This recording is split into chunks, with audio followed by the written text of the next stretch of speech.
How's it going, everyone? It's Sam. We have big news from Blackrock. We have big news from Tesla and big news from the US. Unfortunately, if you don't mind, hit subscribe, turn on the bell notification underneath the video so you can see future videos just like this. Also, check out Margex underneath the video where you can trade cryptocurrencies using the leverage. As you can see, we've had now 3 higher highs, 3 higher lows. And we just bounce off of what looks like the first higher high, or the first time that we moved up here. We bounced off 65,000 today. Now we're back up over 67.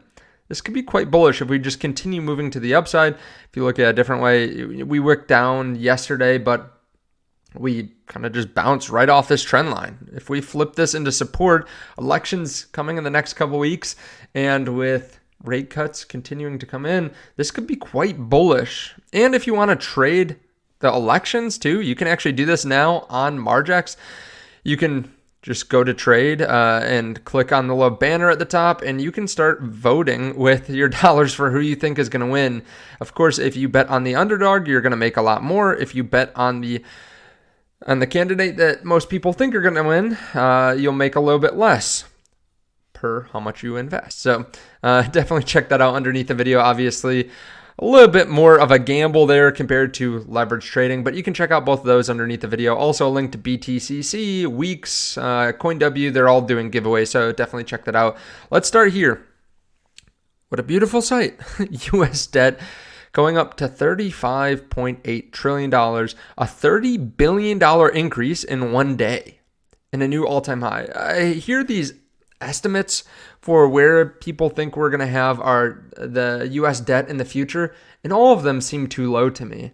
I mean, we're stacking $1 trillion every 90 days or less. Right now, just yesterday, we stacked $30 billion. Annualize that out, that's $10 trillion. Now, that probably won't happen, but that is crazy. That's crazy. Just yesterday, we had Paul Tudor Jones talking about how he doesn't see a way out of this for the U.S. except through inflation. This is why you need to have assets like real estate, commodities, Bitcoin, the NASDAQ. So just funny, the day after I show that, we have a massive increase in national debt. Now, something that we also talked about happening today, Tesla had their earnings call and they did not sell any Bitcoin in Q3. Now, they didn't talk about buying any more Bitcoin either. I know some people were thinking that maybe they start accepting Bitcoin. I said that's a possibility as well. I think that will probably happen, just not this quarter. I think it will happen when the reporting requirements change a little bit. And we just heard about this a few days ago as well from Arkham Insights. So that wouldn't really make sense since the quarter's been done for, 3 or 4 weeks. I think they're gearing up to do this in the future. As we can see here, they blew out expectations. I bring this up, even though we talk about Bitcoin a lot, for a couple different reasons. One, Elon has been pro-crypto in the past. He's also playing a bigger role, I think, in global politics. Right? He's talked about the Department of Government Efficiency. He's talked about, he just has a lot of companies that are very important to the future of the world, in my opinion. And that's why I like to look at it. I also have a position in Tesla, a sizable position in Tesla.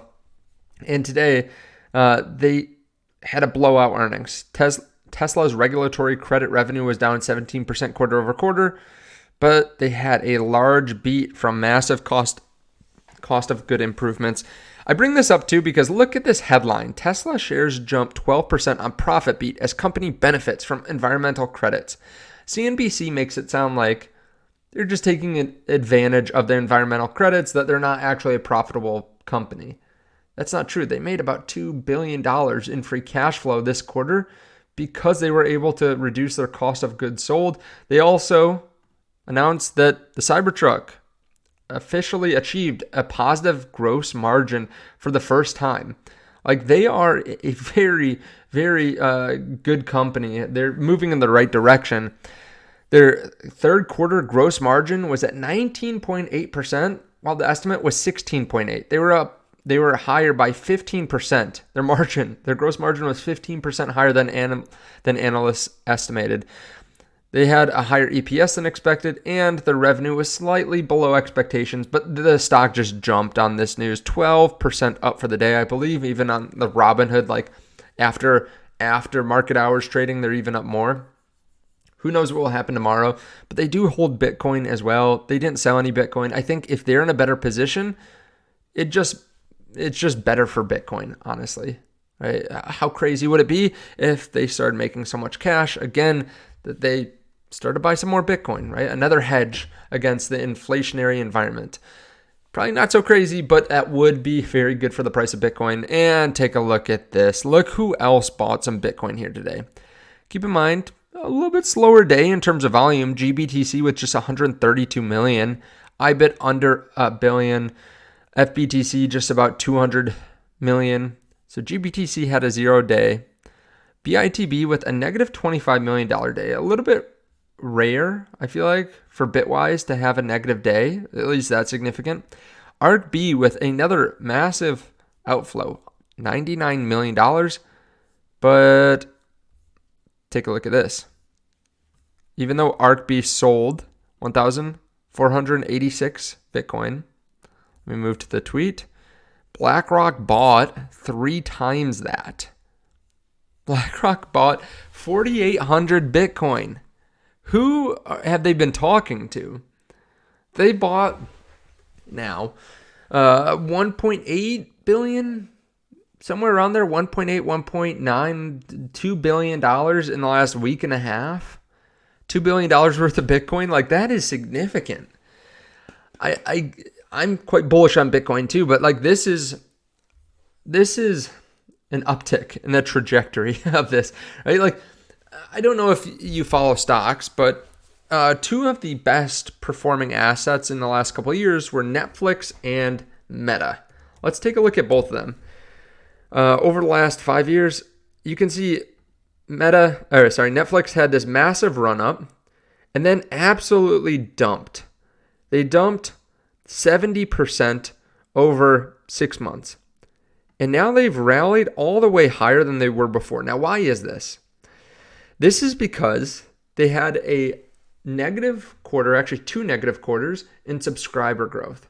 So it looked like we're on this S curve, and then all of a sudden they went flat and everyone thought that they were done growing subscribers. Same thing with Meta. Meta had a very similar thing. They went from a almost $400 stock to under $100. They went down 76%. And now they're almost, double the price that they were, or 1.5 times the price that they were back then. They're up 521% because they're growing again. People think that when a company is done growing, that it's just not worth investing in anymore. But sometimes there's a reacceleration of growth. That's what it seems like is maybe happening with these Bitcoin inflows, right? Massive inflows, steadying. It seems like it's almost done here, and then reacceleration.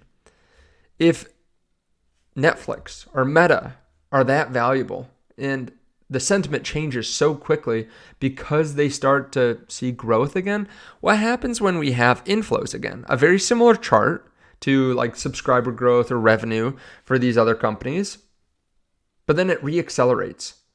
Well, then you would think the value would also move up pretty quickly as well. What happens not just from BlackRock buying the Bitcoin, but also everyone realizing that they are swallowing up Bitcoin faster and faster. Same thing if the other ETFs start joining in. Well, you're probably going to want to get a hold of some more Bitcoin in that scenario. Like, you want to jump back into the trade if you're not in the trade. So it will be really interesting to watch. We will have people jumping back in the Bitcoin trade, in my opinion, over the next year. Let me know your thoughts on all this underneath the video, though. Again, if you want to trade crypto, there's a link to Margex, to BTCC, to all those underneath the video. You can bet on the election, too, which is kind of interesting, a new functionality there. But let me know your thoughts on that. Do you think people will be jumping back in the Bitcoin trade that are bearish on it now once they see some more inflows? Let me know. Thank you so much for watching. I appreciate it. I'll see you all in the next one. Bye.